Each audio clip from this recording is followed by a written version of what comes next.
nama saya Aji Akbar Belayati dari Manajemen 19J mata kuliah Konsentrasi Manajemen Keuangan. Oke, saya akan mempresentasikan laporan hasil kerja praktek yang telah saya lakukan di PT Bekat Indonesia, khususnya di Koperasi Karyawan Bekat Indonesia. Kita masuk ke halaman pertama, yaitu ada cover. Ini penjelasan mengenai identitas saya, Aji Akbar Belayati, dan saya berasal dari program studi manajemen di Universitas Buana Perjuangan Karawang. Untuk laporan kerja praktik saya mengambil judul yaitu Sistem Penjualan Secara Kredit dan Pembayarannya pada Koperasi Karyawan Bekat Indonesia. Kenapa sih saya kok memilih itu? Nah, di slide kedua ini dijelaskan alasan memilih judul tersebut. Alasan saya adalah yang pertama karena saya sebagai praktisi di PT Bekat Indonesia. Kebetulan saya bekerja di PT Bekat Indonesia. Kemudian di PT Bekat Indonesia itu mendirikan sebuah koperasi yang dikhususkan untuk karyawannya.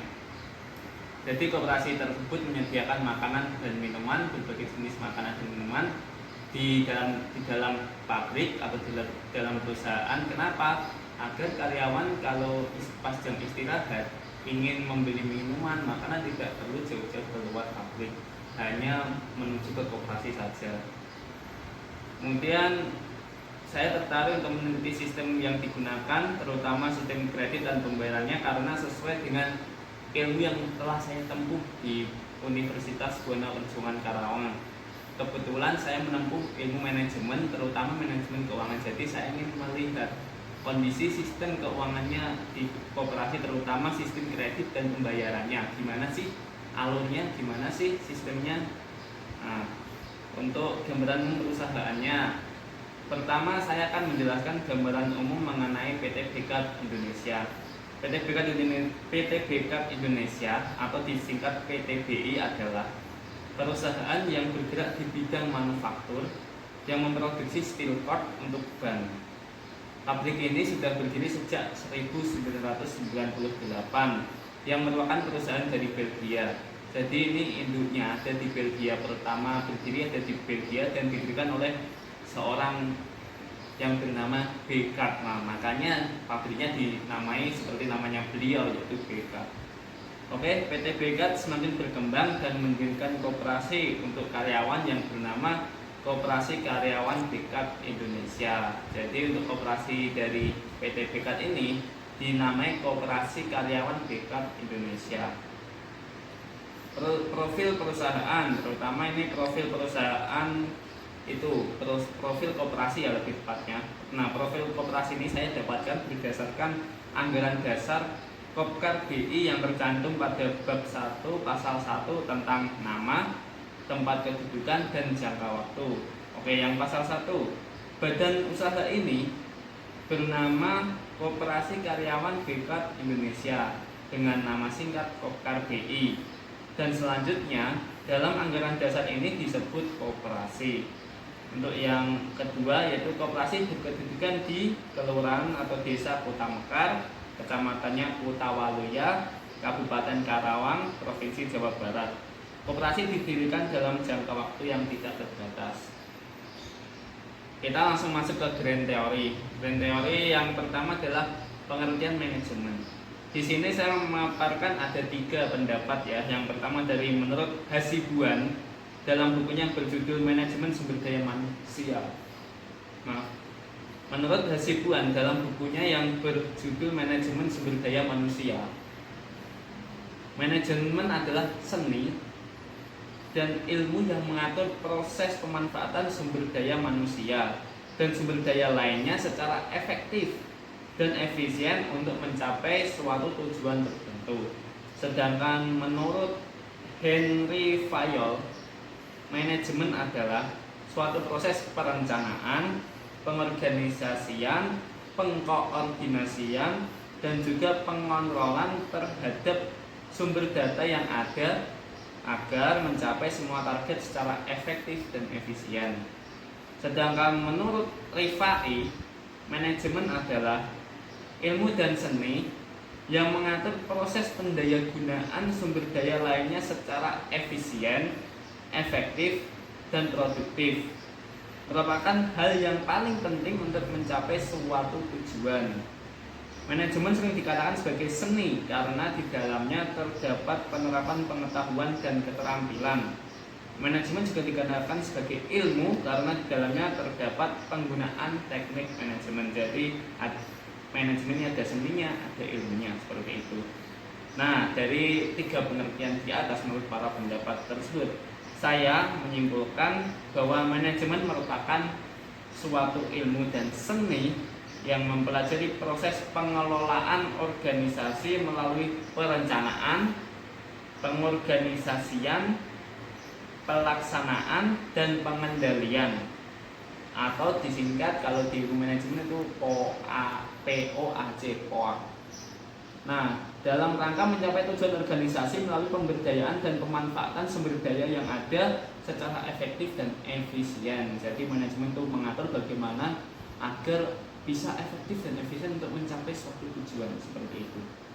Nah, kita masuk middle teori tentang manajemen keuangan. Karena saya menempuh konsentrasi manajemen keuangan, saya akan menjelaskan pengertian dari manajemen keuangan. Saya di sini mencantumkan 2 pendapat. Yang pertama dari menurut Gitman, manajemen keuangan adalah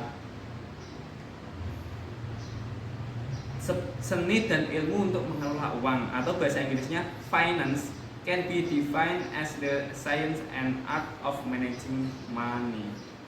Nah, dari definisi tersebut, maka dapat dikembangkan bahwa keuangan sebagai seni berarti melibatkan keahlian dan pengalaman. Sedangkan sebagai ilmu melibatkan prinsip-prinsip, konsep, teori, proporsi, dan model yang ada di dalam ilmu keuangan. Jadi di sini Gitman menyebutkan sebagai seni dan ilmu juga ya. Jadi seninya itu yang mengatur kelola keuangan tersebut. Kalau seni berarti melibatkan tadi keahliannya, pengalamannya, dan setiap orang berbeda-beda untuk pengalaman ya. Sedangkan untuk ilmu itu prinsip-prinsip, konsep, teori itu ilmu bisa kita pelajari sama siapa saja, tidak berbeda kalau untuk itu. Tergantung kita mau belajar atau tidak. Nah, untuk menurut Home dan Wadsworth Jr. dalam bukunya berjudul Fundamentals of Financial Management yang telah dialih bahasa menjadi prinsip-prinsip manajemen keuangan adalah yang berkaitan dengan perolehan aset, pendanaan, dan manajemen aset dengan didasari beberapa tujuan umum. Nah, itulah pendapat dari 2 orang tersebut. Kemudian dapat diambil kesimpulan bahwa manajemen keuangan adalah salah satu fungsi dari manajemen terhadap segala aktivitas perusahaan yang berhubungan dengan kegiatan memperoleh sumber dana, menggunakan dana, dan manajemen aktiva untuk menciptakan kemakmuran bagi pemegang saham melalui maksimalisasi nilai perusahaan. Sebenarnya manajemen keuangan tidak hanya diterapkan di perusahaan saja, bisa orang pribadi, rumah tangga itu bisa, tidak selalu melulu ke perusahaan manajemennya. Namun kali ini saya mengutipnya pengertian untuk berkaitan dengan perusahaan, terutama koperasi ya. Nah, untuk range teori dari judul yang saya ambil yaitu sistem penjualan secara kredit dan pembayarannya. Apa sih itu kredit? Nah, di sini ada 3 ya, ada 3 pengertian menurut 3 sumber. Yang pertama menurut Hasibuan, kredit adalah semua jenis pinjaman yang harus dibayar kembali bersama bunganya oleh peminjam dengan perjanjian yang telah disepakati. Sedangkan menurut Sastra Dipora, kredit adalah penyediaan uang atau tagihan berdasarkan kesepakatan pinjam-meminjam antara bank dan pihak lain. Sedangkan menurut Undang-Undang Perbankan Nomor 7 tahun 1992 dan perubahannya Nomor 10 tahun 1998, yang dimaksud kredit adalah penyediaan barang atau tagihan yang dapat dipersamakan. Dengan itu berdasarkan persetujuan atau kesepakatan pinjam-meminjam antara bank dan pihak lain yang mewajibkan pihak peminjam melunasi hutangnya setelah jangka waktu tertentu dengan pemberian bunga. Jadi kredit ini tidak lepas dari sistem bunga. Jadi kita meminjam uang kepada pihak bank atau kepada jasa keuangan lainnya, itu kita memberikan bunga sesuai dengan kesepakatan, itu namanya kredit atau nilai lebih lah dari yang kita pinjam. Nah, dari pengertian di atas dapat disimpulkan bahwa kredit adalah pemberian pinjaman berupa uang atau tagihan yang berdasarkan persetujuan atau kesepakatan antara pihak bank dan pihak peminjam yang mewajibkan peminjam melunasi hutangnya dalam jangka waktu tertentu dengan pemberian bunga.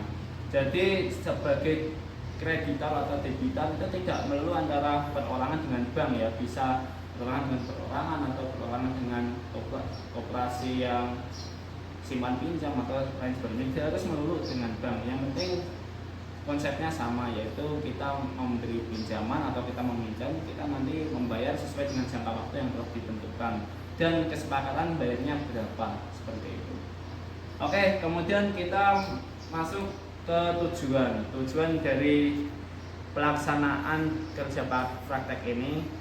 Penulis atau praktikan ingin mengetahui bagaimana sih sistem penjualan secara kredit serta cara pembayarannya yang digunakan oleh Koperasi Karyawan BKT Indonesia, karena sesuai dengan ilmu yang telah praktikan tempuh, yaitu saya sendiri, karena saya menempuh ilmu manajemen keuangan.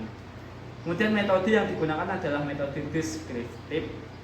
Metode deskriptif adalah metode yang dilakukan untuk mengetahui gambaran keadaan suatu hal dengan cara mendeskripsikannya sedetail mungkin berdasarkan fakta yang ada. Jadi hanya mendeskripsikan tapi secara detail berdasarkan faktanya yang ada seperti apa. Sedangkan pendekatan yang digunakan itu pendekatan studi kasus. Oke, saya akan menjelaskan tentang pelaksanaan KP, yaitu tugas-tugas yang dilakukan. Tugas saya yaitu membantu melayani konsumen, membantu menginput data penjualan, menginput data persediaan, kemudian melakukan seleksi produk yang tersedia di koperasi, itu sudah masa expirednya udah lewat atau belum, kemudian melakukan 5R atau bersih-bersih di koperasi agar menarik pengunjung, agar kalau tempat itu bersih orang akan tertarik untuk datang, seperti itu. Nah, ini akan saya menguraikan jadi tugas tadi ya, ada tugas utama dan pendukung. Tugas utamanya yaitu membantu melayani konsumen, ada konsumen yang membeli itu saya ikut melayani pembayarannya, kemudian mengambilkan barangnya atau seperti apa, membantu konsumen seperti itu. Kemudian membantu input data penjualan, itu bisa per hari ya, itu biasanya per hari data penjualan. Kemudian data persediaan itu setiap hari juga, daily. Kemudian membantu melakukan seleksi produk yang tersedia di koperasi, terutama mengenai masa berlakunya, terutama ini yang produk UMKM itu kan ada masa berlakunya, nggak bisa bertahan lama. Untuk produk-produk dari toko yang sudah ada kemasannya, yang sudah dari pabrik-pabrik supplier gitu, itu kan masih bisa tahan lama. Sedangkan untuk dari UMKM seperti nasi goreng, gorengan atau apa, itu kan juga bisa bertahan lama. Itu perlu diseleksi, karena kalau kita menjual barang kadaluarsa nanti akan menyebabkan konsumen merasa dirugikan. Dan tugas mendukungnya yaitu membantu 5R. 5R itu budaya dari pabrik, yaitu bersih-bersih, intinya bersih-bersih, namun itu ada ilmunya tersendiri. Oke, permasalahan yang akan saya angkat di sini adalah sistem pencatatan. Yang pertama adalah sistem pencatatan produk yang kurang lengkap. Jadi terutama itu produk ada yang tidak ada barcode-nya, terutama yang UMKM itu tidak ada barcode-nya. Jadi hanya mengandalkan daya ingat dari hasilnya. Itu bisa saja terjadi kesalahan, bisa dari harganya, masa expirednya nggak terdetek, itu bisa saja. Sedangkan kalau sudah ada barcode-nya seperti di makanan atau minuman yang dari pabrik-pabrik atau dari perusahaan, itu kan sudah ada kode barcode-nya. Nah itu kan masih bisa di-scan, itu langsung terintegrasi ke sistem komputer, itu sudah bagus. Namun yang untuk produk UMKM ini masih belum, itu perlu diberikan solusi, dicarikan solusi atau diperbaiki. Yang kedua itu sistem penjualan secara kredit ini validitasnya itu kurang sempurna.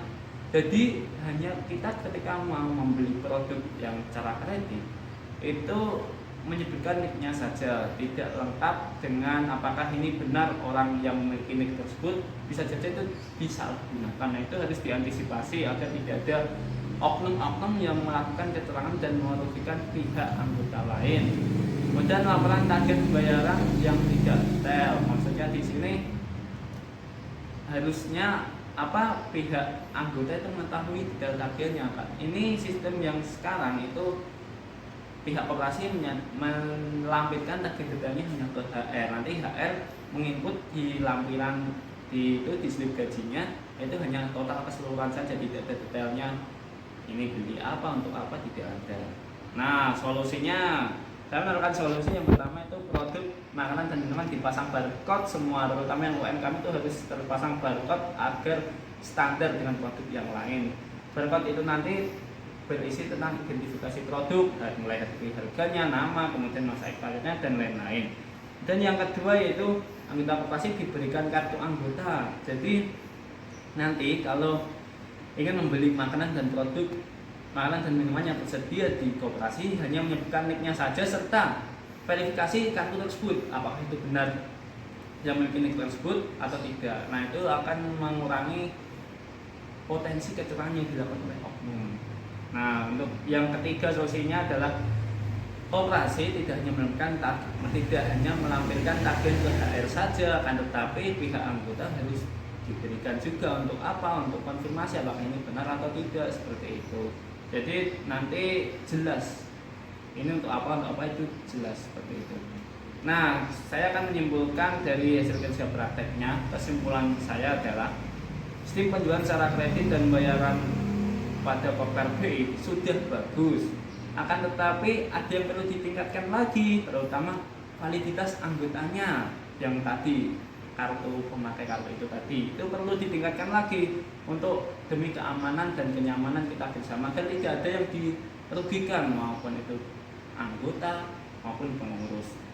Nah, kemudian setelah itu pencatatannya lebih akurat lagi, lebih detail lagi, tidak hanya mengandalkan daya ingat dari kasir, karena daya ingat seseorang itu terbatas. Beda cerita kalau kita dibantu dengan sistem komputer, itu akan lebih memudahkan. Oke, kemudian saran yang saya berikan untuk koperasi yaitu produk yang tersedia di koperasi terpasang barcode semua, terutama produk yang dari UMKM itu harus terpasang barcode untuk standarisasi.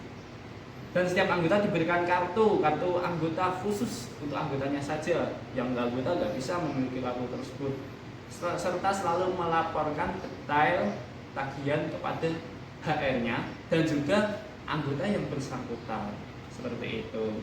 Nah, ini adalah foto-foto kegiatan saya selama melakukan kerja praktek di Koperasi Karya Merdeka Indonesia. Oke, cukup sekian presentasi dari saya. Terima kasih apabila ada kesalahan atau kesan-kesan kata, saya mohon maaf. Akhir terima kasih. Wassalamualaikum warahmatullahi wabarakatuh.